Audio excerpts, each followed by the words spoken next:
आपका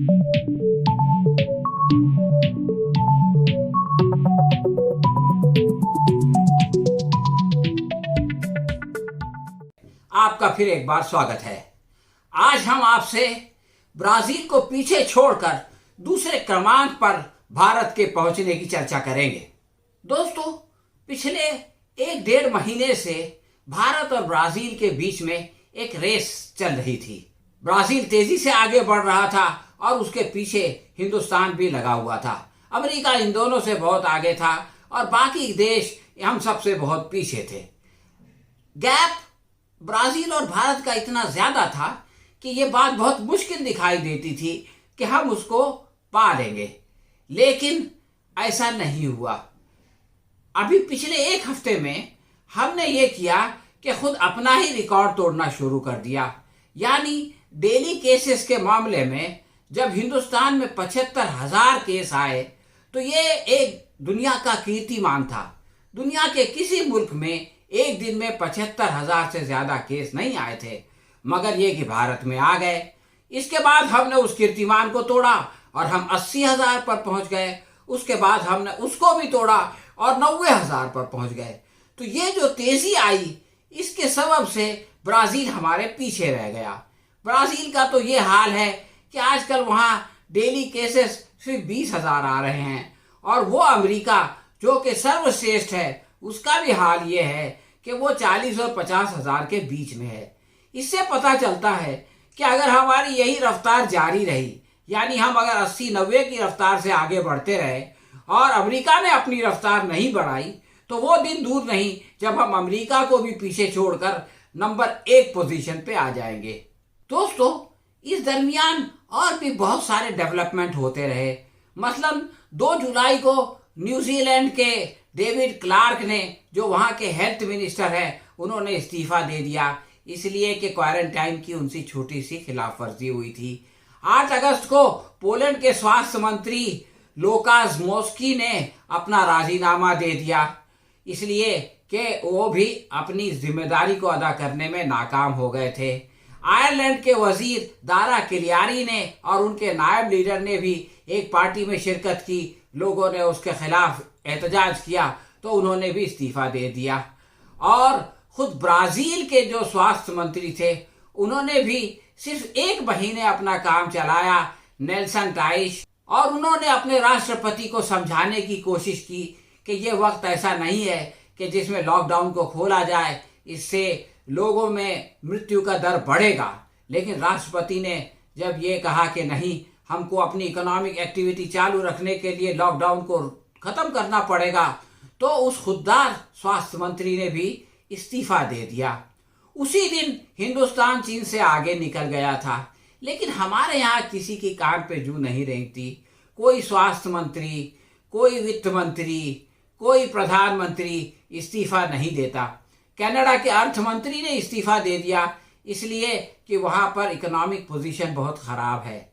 लेकिन हमारी इकोनॉमी 23% श्रिंक हो गई है। इसके बावजूद यहाँ किसी को अपना इस्तीफा देने का ख्याल ही नहीं आता, बल्कि इस्तीफा देना तो दूर, लोग जो है वो इस्तीफे की डिमांड तक नहीं करते। तो दोस्तों, इससे पता चलता है कि हमारे नेतागण हमारी समस्याओं के प्रति कितने सीरियस हैं। वैसे जहां तक केसेस का सवाल है, भारत दूसरे नंबर पर है।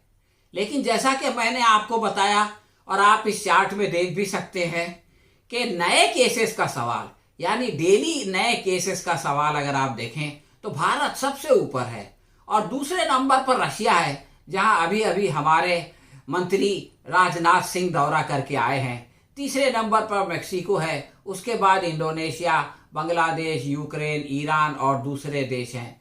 तो इससे पता चलता है कि एक मामले में, यानी नए केसेस के मामले में, हमने सारी दुनिया को पछाड़ दिया है। अब आइए हम पहले 4 देशों की तुलना करें और उसके बाद 2 और देशों की तुलना करें जो हमारे पड़ोस में हैं।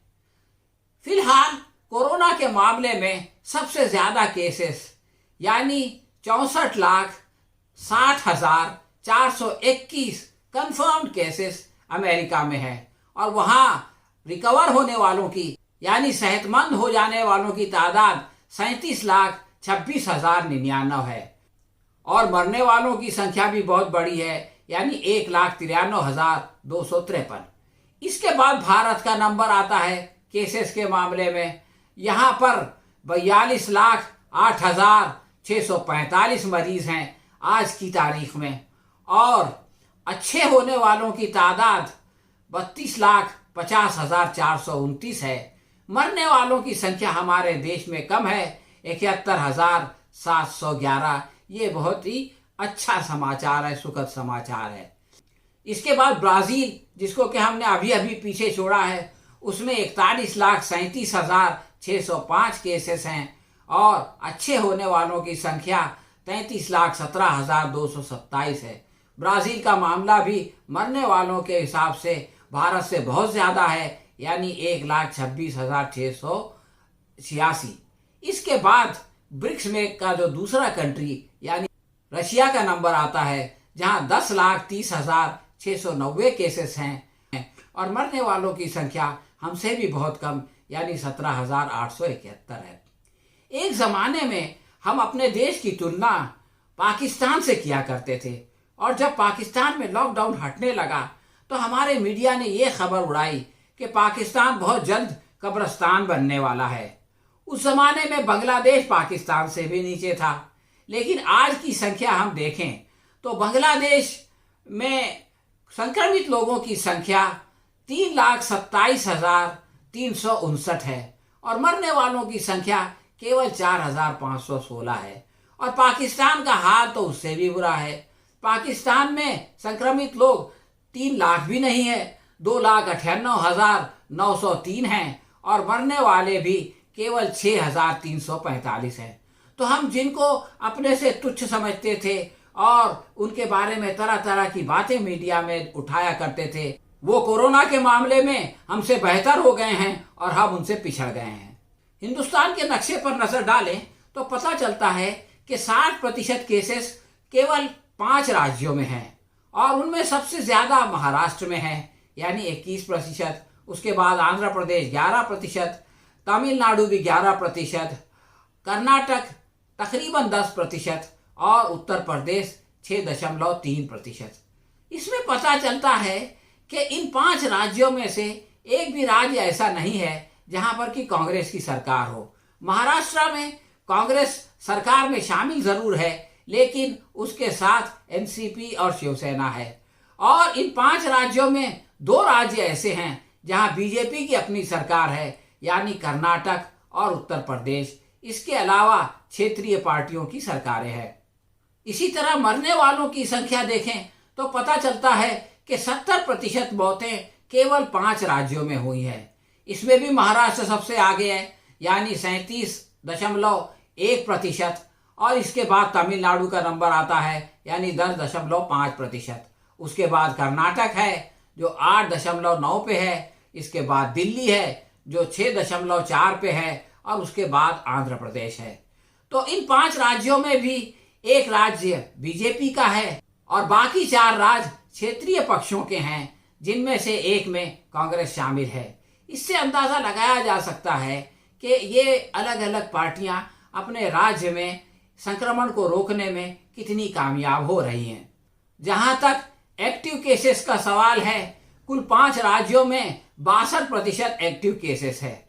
सबसे ज्यादा एक्टिव केस महाराष्ट्र में है, यानी तकरीबन 27%। उसके बाद आंध्रा में 11%, उसके बाद कर्नाटक में 11%, उसके बाद उत्तर प्रदेश में तकरीबन 7% और तमिलनाडु में 6%। तो यहाँ भी हमको ये परिस्थिति दिखाई देती है कि भाजपा के 2 राज्य कर्नाटक और उत्तर प्रदेश इसके अंदर मौजूद है। इस सप्ताह कोरोना केसेस के अलावा एक बहुत बड़ी खबर जीडीपी की आई और पता चला कि दुनिया के बड़े देशों में सबसे ज्यादा जीडीपी की कमी भारत में देखने को मिली है, यानी 23.9%, तकरीबन 24%। और अगर इसका हिसाब लगाया जाए तो ये 20 लाख करोड़ बनता है। आपको 20 लाख करोड़ से याद आया होगा कि सरकार ने जो सहायता राशि का ऐलान किया था वो भी 20 लाख करोड़ था। लेकिन हुआ क्या, हमारी वित्त मंत्री निर्मला सीतारामन एक हफ्ते तक टेलीविजन पर आकर के ये 20 लाख करोड़ का लेखा जोखा समझाती रही, लेकिन पब्लिक को उसका फायदा नहीं हुआ। बड़े बड़े अर्थशास्त्री ये कहते रहे कि हुकूमत जो है वो इनडायरेक्टली मदद करने के बजाय डायरेक्टली लोगों तक पैसा पहुंचाए, तो फिर ये है कि आर्थिक गतिविधि शुरू होगी और आहिस्ता आहिस्ता करके खुशहाली आएगी। लेकिन हुकूमत उस पैसे पर सांप बनकर बैठ गई। उसका नतीजा ये हुआ कि हुकूमत को खुद यानी सरकार को 10 लाख करोड़ जीडीपी का नुकसान हुआ, और उसके अलावा जो वेजेस कमाने वाले लोग हैं, तनख्वाहदार लोग, उनको 5 लाख करोड़ का, दुकानदारों को 3 लाख करोड़ का, और बड़े बड़े कॉरपोरेट हाउसेस को सिर्फ 2 लाख करोड़ का नुकसान हुआ। ये बहुत ही चिंताजनक परिस्थिति है कि जिसका सबसे ज्यादा नुकसान होना चाहिए था यानी बड़े बड़े कॉरपोरेट हाउसेस, उनका तो सबसे कम नुकसान हुआ, और जिसका सबसे कम नुकसान होना चाहिए था यानी सरकार, उसका सबसे ज्यादा नुकसान हो गया। और इन दोनों के बीच बेचारे दुकानदार और जो नौकरी पेशा लोग हैं वो मारे गए। दोस्तों, इस चार्ट में आप ये देख सकते हैं कि चीन जहां से कि ये कोरोना महामारी निकली, उसकी हालत अगर एनुअलाइज्ड जीडीपी के हिसाब से देखें तो बहुत अच्छी है अब भी, यानी 12.3% का ग्रोथ है। जबकि भारत का अगर पूरा सालाना जीडीपी का नुकसान देखें तो वो सबसे नीचे यानी 25.8 पर पहुंच गया है, और ये पूरे देश के लिए बहुत चिंता का विषय है। इस कठिन परिस्थिति की जिम्मेदारी लेने के लिए कोई तैयार नहीं है। प्रधानमंत्री बड़े बड़े प्रवचन देते हैं लेकिन इसके बारे में कुछ नहीं कहते। निर्मला सीतारामन आकर इसको एक्ट ऑफ गॉड कह के चली जाती हैं, यानी इसमें उनकी कोई जिम्मेदारी नहीं है। उनकी इस बात से खुद उनके पतिदेव प्रकाला प्रभाकर इतने नाराज हुए कि उन्होंने कहा कि खुदा के लिए अभी तो कुछ कीजिए, यानी खुदा को ब्लेम करने के बजाय अपनी जिम्मेदारी को समझिए। प्रकाला प्रभाकर कोई बीजेपी के दुश्मन नहीं है। वो एक कांग्रेसी खानदान में पैदा हुए लेकिन बहुत साल पहले वो बीजेपी में शामिल हो गए थे। वो एक पढ़े लिखे आदमी है, जेएनयू के एल्यूमनाई है, और उन्होंने बाहर के मुल्कों में जाकर के भी ये इकोनॉमी की तालीम हासिल की है। तो उनका ये कहना बहुत ही सीरियस है। वो ये कहते हैं कि ये सिर्फ कोरोना की वजह से नहीं है, बल्कि पिछले साल अक्टूबर में उन्होंने द हिंदू अखबार को एक इंटरव्यू दिया था, और उसके अंदर उन्होंने अलग अलग क्षेत्रों में इकोनॉमी का जो नुकसान हो रहा है, इकोनॉमी की जो बर्बादी हो रही है, उसकी तरफ सरकार का ध्यान आकर्षित कराया था। लेकिन हमारी सरकार को तो इसकी फुर्सत ही नहीं है। हमारी सरकार को 370 चाहिए, हमारी सरकार को CAA चाहिए, हमारी सरकार को $5 ट्रिलियन की इकोनॉमी का सपना चाहिए, हमारी सरकार को दिल्ली के फसाद चाहिए, हमारी सरकार को डोनाल्ड ट्रंप का नमस्कार चाहिए, और इस तरह हमारी सरकार को शिलान्यास चाहिए। ऐसे बहुत सारे काम हैं हमारी सरकार के पास जिसमें कि हमारे प्रधान सेवक और उनके साथी लगे रहते हैं। इस सरकार को गिराना, मध्य प्रदेश में सत्ता परिवर्तन करना, राजस्थान में MLAs को खरीदना।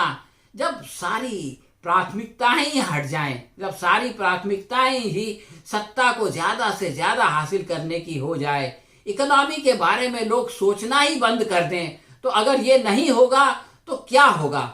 दोस्तों, ये जो कुछ हो रहा है इसकी कोई कीमत हमारे नेताओं ने चुका रहे हैं। हमारे नेता अपने बड़े बड़े बंगलों में ऐश कर रहे हैं। इसकी कीमत एक आम आदमी चुका रहा है। आम लोग, गरीब लोग भुखमरी का शिकार हो रहे हैं। ये महामारी आहिस्ता आहिस्ता भुखमरी में बदलती जा रही है।